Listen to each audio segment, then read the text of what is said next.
Hi everyone, it's Saul, and welcome back to another LEGO review, where today we're going to be looking at set 21276, the Creeper. This is one of 6 sets from the latest batch of releases in the LEGO Minecraft range, and it immediately caught my attention because it's unlike anything we've seen from LEGO Minecraft before.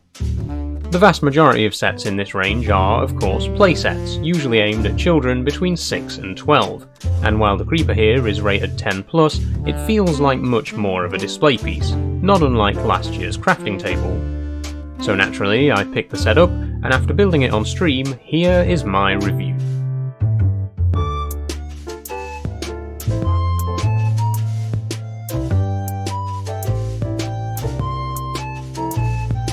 The Creeper, as the name suggests, is an incredibly faithful, game-accurate rendition of Minecraft's most iconic creature. Famously created as the result of a coding error, the Creeper is known for creeping up behind players and exploding. What? No! The set references this with a block of TNT concealed in the head, as well as an upright pig creature as a nod to the bug which created this video game icon. This set is an almost pixel-perfect representation of the Creeper. Yes, there are a few areas where it's just not feasible to perfectly represent every single pixel, such as these large plates which form the sides of the body. But these are relatively minor compromises, and much like a crafting table, they aren't too noticeable and don't detract from the overall quality of the build.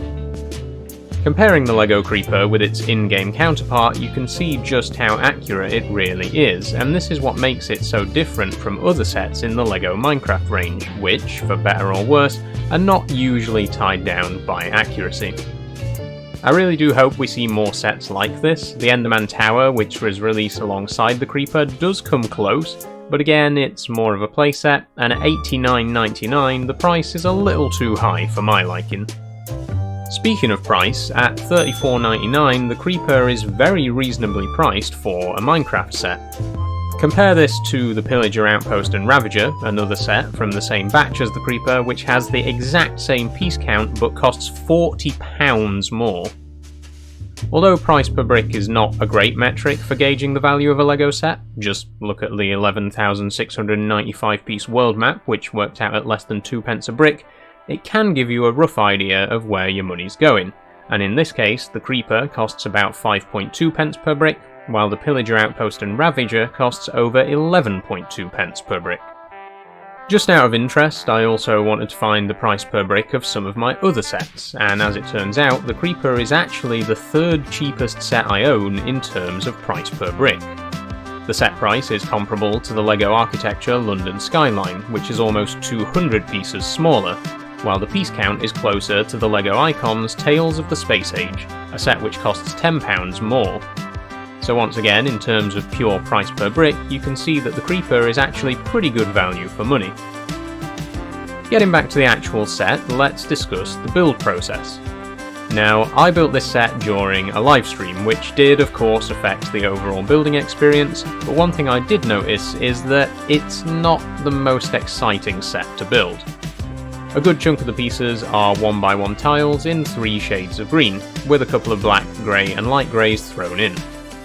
I can't really blame the set for this. If you're going for pixel perfect game accuracy, it kind of necessitates lots of 1x1 tiles, but I do think it's worth mentioning. There are no particularly unusual or groundbreaking building techniques, it's all very simple plates and tiles, with a few snot elements. That's studs not on top for the uninitiated. But I can easily forgive the simple build process when the result is this absolutely fantastic display piece. One more thing I want to mention is the articulation on this set, which once again is very game accurate. The head can be freely rotated 360 degrees, and you can also tilt it both up and down and side to side. The legs are also articulated so you can display your Creeper in motion, but this does have a couple of drawbacks. Firstly, the model is obviously a lot less stable when balanced on 2 legs instead of 4. And secondly, these legs are quite heavy, and I noticed that they didn't stay up for very long before slipping back into place. Fortunately, I was able to remedy this with some discreetly placed rounded plates which can easily be attached under the legs, but it's worth bearing in mind if you do intend to display the set with the legs up.